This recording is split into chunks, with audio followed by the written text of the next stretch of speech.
बंगाल के मुख्यमंत्री ने कल ईद के अवसर पे बहुत कुछ कहा है, उसके राजनीतिक मायने क्या है? एक वर्ग को खुश करना तुष्टीकरण की राजनीति है। बाकी जितने भी बिहार के अलावा पूरे देश के अंदर जो क्षेत्रीय दल हैं सिर्फ एक कास्ट पर अपना फोकस करते हैं कि हम उसके लिए कुछ भी करें, वो वोट बैंक हमारा बना रहे।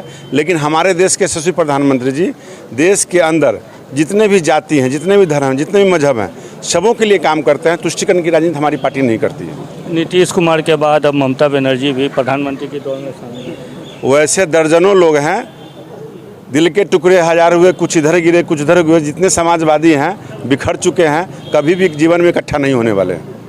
एनआरसी के मुद्दे को लेकर उन्होंने कहा है कि देश में एनआरसी को वो लागू नहीं होने देंगे। ममता बनर्जी ने कल ईद पे कहा एक राज्य के शासन चला रही हैं, अब पूरा हिंदुस्तान की बात करते हैं, समझे ना।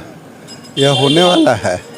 हिंदुस्तान बड़ा देश है और बड़ा हृदय रखना है। नरेंद्र भाई मोदी के हृदय में ममता जी ऐसा कितना उठ जाएगा।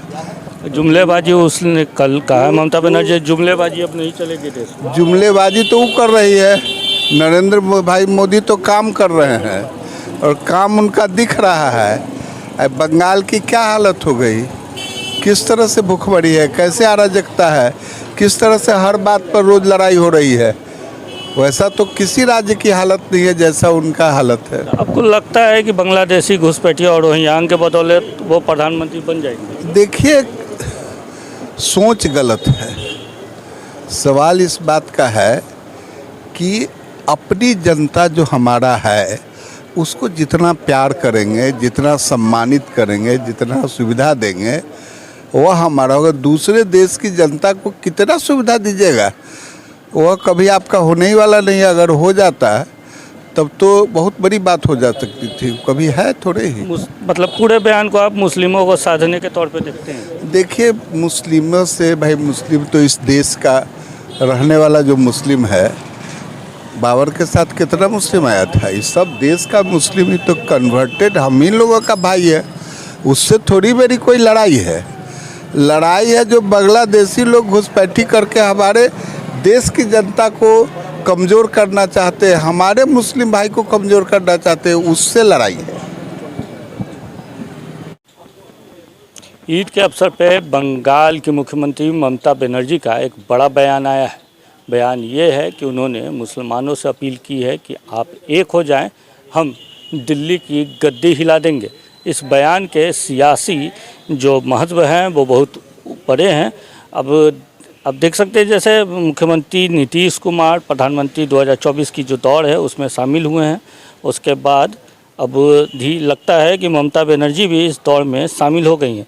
उन्होंने कहा है कि मुसलमान एक हो जाएंगे तो क्या कुर्सी हिल जाएगी। इस बयान का क्या मतलब समझते? देखिए, मुसलमान एक हो जाएंगे या हिंदू एक हो जाएंगे, ये एकता का नारा नहीं है। दरअसल यह तुष्टीकरण जो है, भारतीय राजनीति में वोट के एकीकरण का जो तुष्टीकरण नीति है उसी का परिणाम है। अगर भाजपा कहती है कि हिंदू एक हो तो केवल हिंदू एक हो जाने से तो काम चलेगा नहीं। अगर ममता बनर्जी कहती हैं कि मुसलमान एक हो जाए तो मुसलमान के एक हो जाने से ही काम चल जाएगा, ऐसा नहीं है। हाँ, प्रभावित जरूर करेंगे ये भारतीय राजनीति को वोटों के माध्यम से, चूँकि एकता में बल होता है तो जहाँ एकता होगी उससे परेशानी तो बढ़ेगी। इसीलिए हमारा मानना है कि उनका भी जो यह नारा है वह ठीक भाजपा के हिंदूवाद के अगेंस्ट में उन्होंने यह सोचा होगा कि मुस्लिम कम्युनिटी अगर एक हो जाती है, एक जगह वोट करती है तो उसका प्रभाव कुछ अलग होगा। टकराव नहीं चाहते हैं वो, अपने बयान में उन्होंने कहा है कि हम टकराव नहीं चाहते। इसका क्या सियासी मतलब? देखिए, दरअसल केंद्र और राज्यों के वैसे राज्य जहां भाजपा शासित नहीं है वहां कमोबेश केंद्र और राज्य इकाई में टकराव है। आप दिल्ली देख लो, बिहार देख लो, झारखंड देख लो, महाराष्ट्र देख लो, बहुत सारे ऐसे राज्य हैं जहां केंद्र शासित नहीं है, तो वहाँ एन केन प्रकारेण विध डाले जाते हैं। तो ममता बनर्जी का हमको लगता है कि ये कहना कि टकराव नहीं चाहते हैं, उन्होंने कहा कि राजनीति एक सिद्धांत से हो, वैचारिक हो, टकराव ना बने कि अगर हम ऐसा कर रहे हैं तो आप उसके खिलाफ राज्य सरकार पर पीछे लग जाएं। हमको लगता है कि इसी परिप्रेक्ष्य में उनका यह बयान है। अल्लाह से दुआ मांगते हैं तो अल्लाह से ही क्यों मांग रहे हैं वो भी ईद के दिन? देखिए, ये भारतीय संस्कृति का, हिंदू मुस्लिम एकता का एक, कहिए कि गंगा जमुनी तहजीब का ये देन है कि हम जहाँ जाते हैं उसकी भाषा बोलते हैं। जैसे अगर हम ईसा मसीह के चर्च में जाएं तो हम उनकी भाषा बोलते हैं, गुरुद्वारा में जाते हैं तो वाहे गुरु बोलते हैं। चूँकि ईद का मौसम था, उन्होंने कह दिया होगा कि अल्लाह से दुआ मांगते हैं। भगवान अलग अलग नहीं हैं, भगवान के रूप चाहे जितने हो, धर्म चाहे जितने हो, भगवान तो एक ही है। नेचुरली अगर वो मंदिर में होती, काली मंदिर में, तो क्या कहती कि हम अल्लाह से दुआ मांगते हैं? वो कहती कि हम काली माँ से, हम भगवान से दुआ मांगते हैं।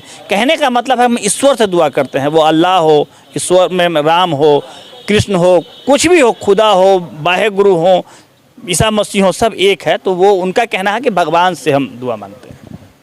एनआरसी के मुद्दे को भी लेके उन्होंने कहा है कि एनआरसी को वो बंगाल में लागू नहीं होने देंगे। और भी लोग हैं, उनसे भी जानते हैं कि इस मुद्दे का जो उनका बयान आया है उसका राजनीतिक महत्व क्या निकलेगा। जैसे ममता बनर्जी ने कल अपने बयान में कहा कि एनआरसी को वो लागू ही नहीं होने देंगे, उसका क्या राजनीतिक महत्व? निश्चित रूप से बंगाल की राजनीति कहीं ना कहीं जो है वो बहुत ज़्यादा प्रभावित करती है। भाजपा के तमाम नेता जब वहाँ पहुँचे, राजनीति किए, और जिस तरह की हलचलें आने वाले लोकसभा चुनाव को लेकर के बंगाल में देखने को मिल रही है, तो कहीं ना कहीं ममता बनर्जी का जो आया हुआ बयान है वो बहुत ही शर्मनाक है। क्योंकि बंगाल तुष्टीकरण का सबसे बड़ा केंद्र रहा है।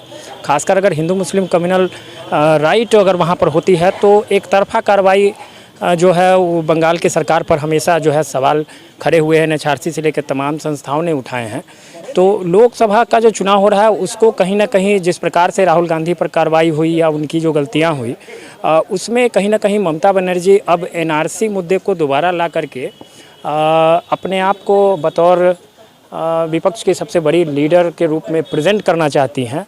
और इसमें लगता है कि प्रधानमंत्री के दौर, अब नीतीश कुमार के साथ साथ एक और मुख्यमंत्री ममता बनर्जी भी उस दौर में शामिल हो गए हैं। निश्चित रूप से ये वही दौर है जब ममता बनर्जी अब आगे आ रही हैं इस तरह की बयानबाजी करके।